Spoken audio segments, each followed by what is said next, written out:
عزیز ساتھیوں، میں آج آپ کے سامنے ایک ایسی دعا جو مہلک بیماریوں کے اندر پڑھنا بہت ضروری ہوتی ہے، کیونکہ اللہ سبحانہ و تعالی نے اس انسان کو بندگی کے لیے پیدا کیا ہے کہ یہ انسان اللہ سبحانہ و تعالی کی بندگی کرے۔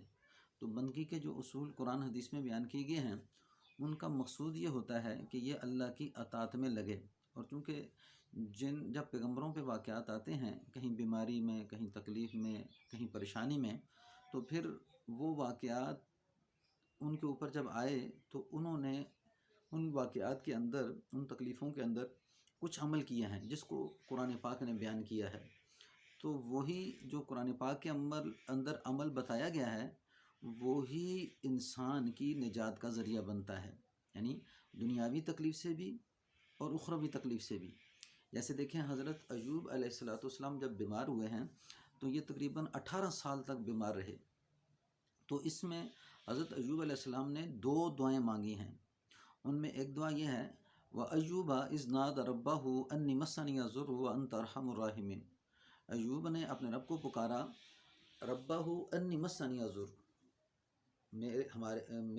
یا ایوب ربہ انی مسنی الضر، اس نے اپنے رب کو پکارا مجھے تکلیف پہنچی، مسنی الضر انت ارحم الراحمین، اور اللہ تو سب سے زیادہ رحم کرنے والا ہے۔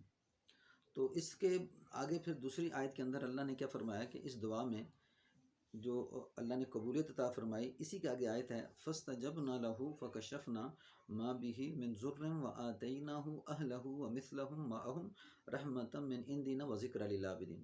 پس ہم نے اس کی دعا کو قبول کیا اور ہم نے اس کی تکلیف کو دور کیا۔ فَاسْتَجَبْنَا لَهُ فَكَشَفْنَا مَا بِهِ مِنْ ضُرٍّ، جس تکلیف میں وہ تھے، وَآتَيْنَاهُ أَهْلَهُ وَمِثْلَهُمْ، اور ہم نے اس کو عطا کیے اس کا اہل، مثلہم معہم، وآتیناہم اہلہ ومثلہم معہم، اور اس کی مثل اور زیادہ رحمت منا، اپنی رحمت سے، وذکر للعابدین، یہ بندگی کرنے والوں کے لیے ایک نصیحت ہے۔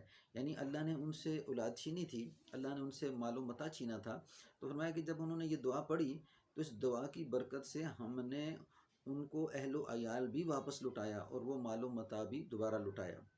تو یہ نصیحت ہے کس کے لیے؟ بندگی کرنے والوں کے لیے۔ تو یہاں پہ بھی بتایا کہ جو انسان بھی اللہ سبحانہ و تعالیٰ کی بندگی کرتا ہے تو اس کے لیے انتہائی ضروری ہے کہ اس عمل کو ضرور کرے۔ اسی آیت کے آگے اِنَّا وَجَدْنَاهُ صَابِرًا، ہم نے صابر پایا اس نبی کو، نعم العبد، یہ بڑا اچھا بندہ تھا، اِنَّهُ اواب، وہ بہت زیادہ اللہ کی طرف رجوع کرنے والا تھا۔ صفت جو رجوع ہے وہ انسان کو قرآن اور حدیث کے اوپر غور کرنے سے نظر آتی ہے کہ بیماریوں کے اندر یہاں پہ ایک تو صفت حضرت ایوب علیہ السلام کے صبر کی بتائی کہ بھی صبر بڑا تھا، لیکن پھر 2 دعاؤں کا ذکر ہے، تو صبر کے ساتھ ساتھ دعاؤں کا اہتمام۔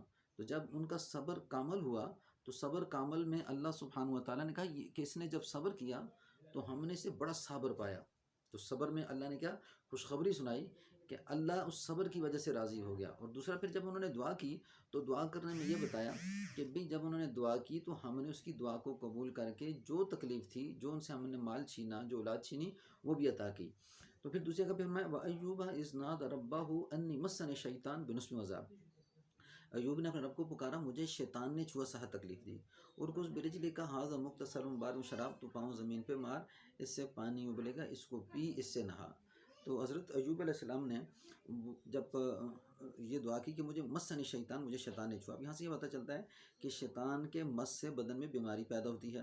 اور پھر فرمایا کہ جیسے دعا کی تو فرمایا تو زمین پہ پاؤں مار، اس سے پانی ابلے گا، اس کو پی، اس سے نہا۔ پھر آگے اسی کے آگے آیت ہے وَوَهَبْنَا لَهُ أَهْلَهُ وَمِثْلَهُم مَّعَهُمْ رَحْمَةً مِنَّا وَذِكْرًا لِأُولِي الْأَلْبَابِ۔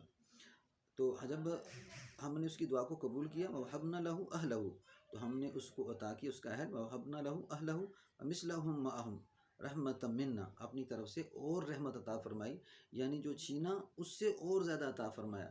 تو آگے اسی کے آگے جملہ جو ہے نا وَذِكْرًا لِأُولِي الْأَلْبَابِ، یہ نصیحت ہے عقل مند لوگوں کے لیے۔ عقل مند آدمی کون ہے اور بندگی کرنے والے کون ہیں؟ تو جب انسان کلمہ پڑھ لیتا ہے تو کلمہ پڑھ لینے کے بعد بندگیت ضروری ہے، صبر، اور پھر ان 2 دعاؤں کا اہتمام بیماریوں کے اندر، جو لمبی بیماریاں چل رہی ہیں ان کے اندر انتہائی ضروری ہے، کیونکہ 18 سال کا بیمار ہے، تو جیسے کینسر کی بیماری ہے، دل کی بیماریاں چل رہی ہیں، اسی طرح جو لمبا پیریڈ مانگتی ہیں، تو ان میں ان دعاؤں کا اہتمام بہت ضروری ہے۔ ان دعاؤں سے کیا ہوگا کہ الحمدللہ اللہ سبحانہ و تعالی جس طرح کہ نبیوں کو اللہ نے نجات عطا فرمائی، اسی طرح اس بندے کو اللہ نے نجات فرمائے گا، کیونکہ دونوں دعاؤں کے بعد اللہ نے یہ فرمایا ہے کہ یہ نصیحت ہے بندگی کرنے والوں کے لیے اور یہ نصیحت ہے عقل مند لوگوں کے لیے۔ تو یعنی ان دو دعاؤں کا ضرور اہتمام کریں۔ یہ جو آیتیں ہیں ان کی تفسیر کے اندر کہ جب آپ ان دعاؤں کا اہتمام کریں گے تو اللہ کی مدد نصرت آپ کی طرف آئے گی، کیونکہ یہ بندگی کے اندر انسان اتر رہا ہے، تو اس کر کے ان دعاؤں کا ضرور اہتمام کریں۔ دو دعائیں کون سی ہیں؟ وَأَيُّوبَ إِذْ نَادَى رَبَّهُ أَنِّي مَسَّنِيَ الضُّرُّ وَأَنْتَ أَرْحَمُ الرَّاحِمِينَ، اور دوسری دعا وَأَيُّوبَ إِذْ نَادَى رَبَّهُ أَنِّي مَسَّنِيَ الشَّيْطَانُ بِنُصْبٍ وَعَذَابٍ۔ تو اس میں بعض جو بیماریاں چل رہی ہیں وہ بھی شیطانی یعنی کہ انسان کے اوپر مسلط ہو جاتی ہیں، ان کے آگے تفصیل ہے، لیکن اس دعا کو ضرور پڑھیں، وَأَيُّوبَ إِذْ نَادَى رَبَّهُ أَنِّي مَسَّنِيَ الضُّرُّ وَأَنْتَ أَرْحَمُ الرَّاحِمِينَ۔ آپ کو اگر ویڈیو اچھی لگے تو چینل کو سبسکرائب بھی کر لیں، اپنے ساتھیوں کو شیئر بھی کریں، اور بیل آئیکن کا بٹن بھی دبا لیں تاکہ آئندہ آنے والی ویڈیو میری آپ تک پہنچتی رہیں۔ السلام علیکم ورحمۃ اللہ وبرکاتہ۔